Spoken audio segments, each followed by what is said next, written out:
Coconut മിൽക്കിൻ്റെ കോമ്പിനേഷനുള്ള ഒരു chicken കറിയാണ് നമ്മളിവിടെ പ്രിപ്പയർ ചെയ്യുന്നത്.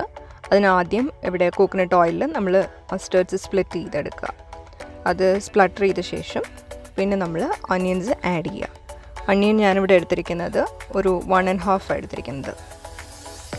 അപ്പോൾ ഇത് നല്ലപോലെ ഒന്ന് സോട്ട് ചെയ്ത് അത്യാവശ്യം ഗോൾഡൻ ബ്രൗൺ കളർ വരെ ആകുമ്പോഴത്തേന് വരെ നമ്മളിതൊന്ന് സോട്ട് ചെയ്തെടുക്കുക നല്ലപോലെ.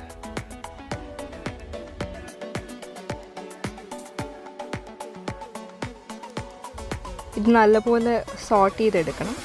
ഇതിൻ്റെ കൂടെ നമ്മൾ ജസ്റ്റ് ഒന്ന് ബ്രൗൺ ആയി വരുമ്പോഴത്തേന് നമുക്ക് ആഡ് ചെയ്യേണ്ടത് ജിഞ്ചർ ഗാർലിക്കാണ്. അതൊരു 1 ടേബിൾ സ്പൂണോളം നമ്മൾ എടുക്കണം. എന്നിട്ട് നല്ലപോലെ അതിൻ്റെ ഒരു റോ ടെക്സ്ചർ മാറുന്നിടം വരെ നല്ലോണം സോട്ട് ചെയ്തെടുക്കുക.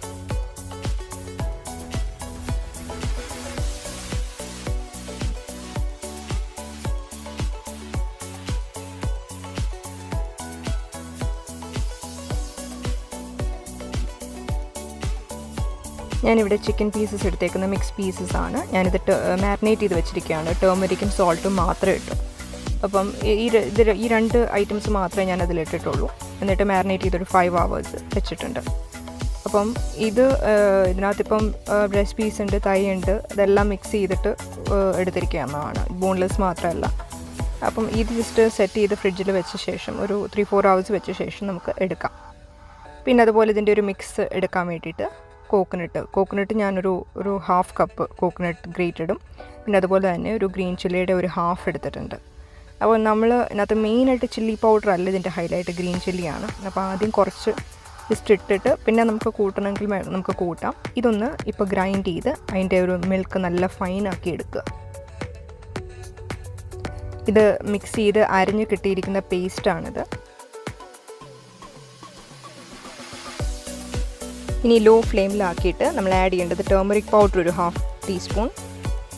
അത് നല്ലപോലെ ഒന്ന് സോട്ട് ചെയ്തെടുക്കുക.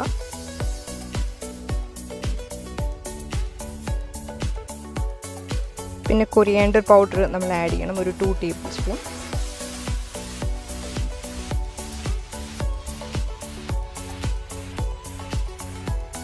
എല്ലാം ലോ ഫ്ലെയിമിൽ വെച്ചിട്ട് വേണം നമ്മൾ ആഡ് ചെയ്യാനായിട്ട്.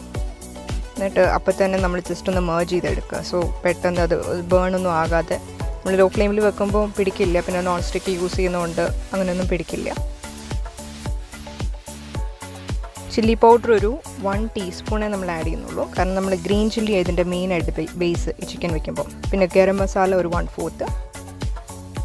എന്നിട്ട് നമ്മൾ നല്ലപോലെ ഇത് സോട്ട് ചെയ്തെടുക്കുക. അതിൻ്റെ ഒരു ഡ്രൈ ആയിട്ടുള്ള ഒരു ടെക്സ്ചർ മാറുന്നിടം വരെ, ഇതുമായിട്ട് നല്ലതായിട്ട് മേർജ് ചെയ്യുന്നിടം വരെ നല്ലോണം സോട്ട് ചെയ്തെടുക്കുക ചെറുതായിട്ട് ഫ്ലെയിം ഇട്ടിട്ട്.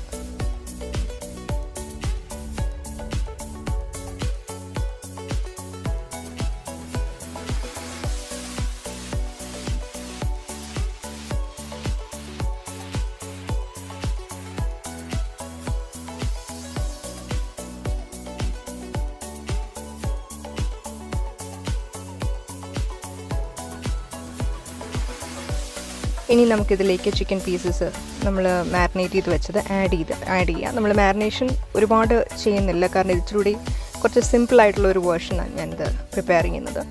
നമുക്ക് അപ്പത്തിൻ്റെ കൂടെയൊക്കെ കഴിക്കാനായിട്ട് ഏറ്റവും നല്ലൊരു കോമ്പിനേഷനാണ്. രാവിലെ നമുക്ക് ആ വളരെ സ്ട്രോങ് ആയിട്ടുള്ള ഫ്ലേവേഴ്സ് ഉള്ളതല്ലാതെ ചെയ്യാനായിട്ട് ഇതാണ് നല്ലത്. പെപ്പറും ഒരു 1/4 ആഡ് ചെയ്യുക.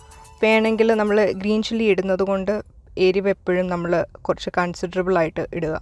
നമ്മൾ നല്ലോണം നോക്കിയിട്ട് ചെക്ക് ചെയ്തിട്ട് മാത്രം ആഡ് ചെയ്യുക. ഇനി നല്ലപോലെ നമ്മുടെ മസാലയായിട്ടൊന്ന് മേർജ് ചെയ്ത് വയ്ക്കുക. ജസ്റ്റ് ഞാനൊന്ന് അതിലേക്ക് നമ്മൾ മാനുവലി ഒന്ന് ജസ്റ്റ് അതിലേക്ക് മേർജ് ചെയ്ത് വയ്ക്കുന്നതേ ഉള്ളൂ. പിന്നെ നമ്മൾ അടച്ചു വെച്ചത് കുക്ക് ചെയ്യുക. ഞാനിപ്പോൾ ഇത് കുക്ക് ചെയ്യാൻ തുടങ്ങിയിട്ടൊരു 20 minutes ആയി, 15-20 minutes.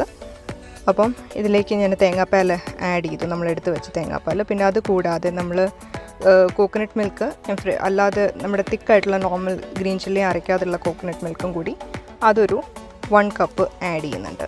അത്യാവശ്യം നല്ല ബേസ് കോക്കനട്ടിൻ്റെ ഒരു ഫ്ലേവർ വരാൻ വേണ്ടിയിട്ടാണ് ഇത് ചെയ്യുന്നത്.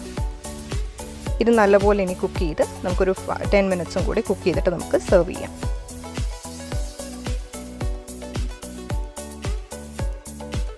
നമ്മുടെ കോക്കനട്ട് മിൽക്ക് വെച്ച് പ്രിപ്പയർ ചെയ്ത ചിക്കൻ കറി ഇവിടെ റെഡി ആയിട്ടുണ്ട്. ഇത് അപ്പത്തിൻ്റെ കൂടെ റൈസിൻ്റെ കൂടെ ഒക്കെ നല്ലൊരു കോമ്പിനേഷനാണ്. അപ്പത്തിൻ്റെ കൂടെ ബെസ്റ്റ് കോമ്പിനേഷനാണ്. എല്ലാവർക്കും ഇത് ഇഷ്ടപ്പെട്ടിട്ടുണ്ടെങ്കിൽ ഡെഫിനറ്റായിട്ടും ട്രൈ ചെയ്ത് നോക്കണം. ഞാൻ കറി ലീവ്സ് അന്നേരം കുക്കിങ്ങിൽ യൂസ് ചെയ്തിട്ടില്ല, കാരണം അന്നേരം ഇത് അവൈലബിൾ അല്ലായിരുന്നു. അപ്പം കറി ലീവ്സ് നമുക്ക് ലാസ്റ്റിൽ ഇട്ട് നമുക്കൊന്ന് ഗാർണിഷ് ചെയ്യുകയൊക്കെ ചെയ്യാം. അപ്പോൾ എല്ലാവരുടെയും ഫീഡ്ബാക്കൊക്കെ അറിയിക്കുക. അടുത്തൊരു എപ്പിസോഡിൽ മറ്റൊരു റെസിപ്പിയുമായിട്ട് വീണ്ടും കാണാം. അതുവരേക്കും താങ്ക് യു ഫോർ വാച്ചിങ്.